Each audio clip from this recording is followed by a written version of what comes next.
On top of that, I mentioned it already, existing infrastructure. You already have these assets that can be leveraged. And by understanding those assets and what you have in existence, and by breaking up into manageable chunks, you're already slimming down that field of vendors.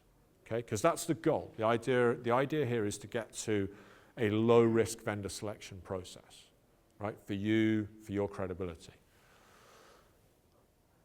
You have to have a look at your governance models, or so let me rephrase that, you can do what you want, but we had to look at our governance models because our traditional governance model was far too heavyweight for the pace that's required here.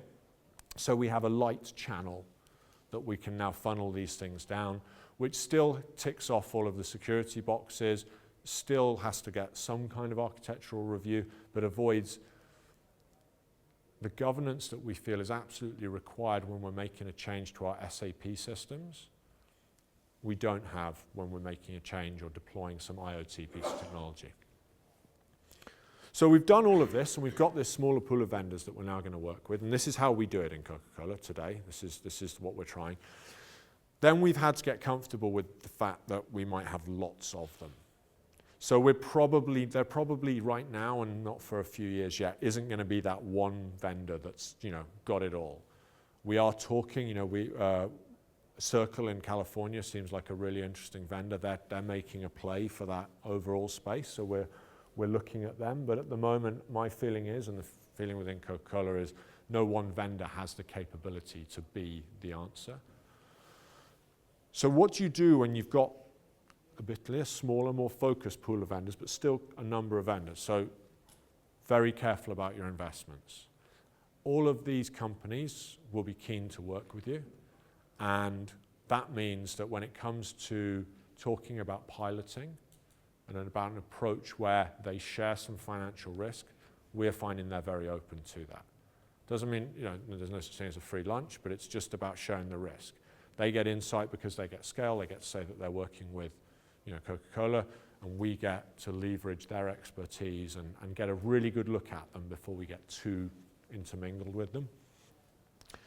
It's okay to have lots of different solutions, we think, for now. And I'm going to give you a practical example. Again, it's about beacons, because beacons are the most pressing area of IoT for Coke at the moment, but I'll give you a practical example on the next slide about what I mean by multiple solution. Obviously, you're still going to pick best in class. So whatever approach you take, and one of the challenges that we're finding is that some of our traditional reference points, and that's maybe a Gartner or a Forrester perhaps, they're a little bit behind, they're playing catch up on this space, just like we are, because it moves so quickly, which means you have to do a bit more interesting sort of research. So we have programs where we work with startups, and so that gives us connectivity into that space. I would encourage getting a good understanding of the startup community, because the money, if you see where the money's going, that tells you quite a lot about the startup. It's not infallible, obviously, but if a startup's attracting a lot of investment, then it's probably worth having a good conversation with them. And then we've heard this so many times, the move fast and fail and move on. And the final takeaway for me is this is not about IT for IT's sake.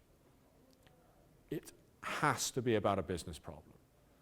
If you don't have a business stakeholder, a business sponsor who is sat at the table with you, who's effectively driving this, that 50% investment that we heard about from PlanView, that's my reality. Most of our projects are funded from within the business. We have very little IT funding. But if it isn't a business problem, it doesn't matter how great the solution is that you come up with, it's probably not going to get used. And that, I'm guessing, is no surprise to anyone in the room. Just a bit more on the partner landscape. So there's obviously the core infrastructure partners, your Ciscos, your IBMs, whoever that is. You probably have quite a nice simplified landscape here of the heavy vendors, right? I'm not suggesting that you start breaking that up into lots of little vendors yet. Maybe you should, maybe you shouldn't, but that's not what I'm talking about. I'm really talking about your kind of endpoints, the endpoint management platforms, and then your core. This is the area where when I talk about multiple vendors, and it's okay to to have a little bit of risk here. This is the area specifically I'm talking about. And if you think about, say, cars, where you've got Ford have an OS, you've got Google's OS, there'll be others. It's okay that this is already happening. And when you get into things like beacons, there's tens of partners that you can probably choose. And then I just up here, because I'm kind of focused on marketing and I'm looking at these things from how do we deliver content, that's why I have the CMS on there, because ultimately somewhere there's a mobile phone that's getting some content, and then obviously big data. So this was my example. We looked at beacons and we realized that our bottlers, who we can only influence, were looking at making large purchases of beacons. They own the cold drink equipment. Those things get stolen. You would not believe the number of fridges that get stolen. So one way to stop you can't stop them getting stolen, but one way to get them back is to put a sensor in there so that you know, oh look, it's on its side now. Oh look, it's moving at 50 miles an hour down a bumpy road. So that's their business case. And interestingly, in an after session, I'll happily talk about why I don't think that business case actually works. Anyway, so our approach then, so we've got these, we know the bottlers are going to do this. We know that they'll listen to us and nod, but that'll probably be it. So how do you direct them? How do you create a route, a path for them, so they end up doing what you really want them to do? And our approach, which is working from a hardware perspective, is we negotiated global agreements with a couple of big beacon manufacturers. So I'm talking hardware at the moment. We negotiated global agreements and we made them available to everyone in our system. And they've got great pricing, and it means that the procurement hurdles are virtually non-existent. You literally go in, cut up one piece of paper, the SOW or whatever it is, or PO in actual fact, and boom, your beacons are on their way.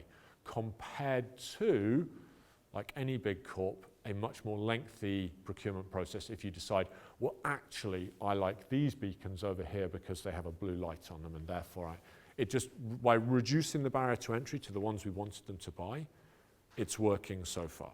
So that was a real positive. Software is a little trickier, but we're less worried about the software right now. The thing with hardware is once it's in, even with a BLE beacon, a Bluetooth Low Energy beacon, you're going to get 2 years out of it, before you have to send an engineer to replace the battery. That's a long time to be living with a piece of technology that doesn't fit or doesn't connect. It's not so long that we're going to really get upset about it, but it's long enough. Software you can just overwrite. You can just dispatch a new set of software. So the approach we've taken there is we've got in-house development going on. So that Florida example at SeaWorld, we developed that SDK in-house. Now, my frank and honest assessment is we're a beverage company and a marketing company, and we are brilliant at both of those things. I'm not sure we're a great software development company. But that's Adam's opinion. We're pursuing that because one of our businesses feels quite strongly that this is the way to go, and they have some really innovative, clever people doing this. We also have a purchase solution that we're playing with, that we're using. This is for the management side of the beacons themselves and delivery of content. And then we're also looking at perhaps blending the two together, which of course to me sounded like a highly customized system, which I didn't like. So my preference is this, it's SaaS, it's all that kind of stuff, it meets the criteria.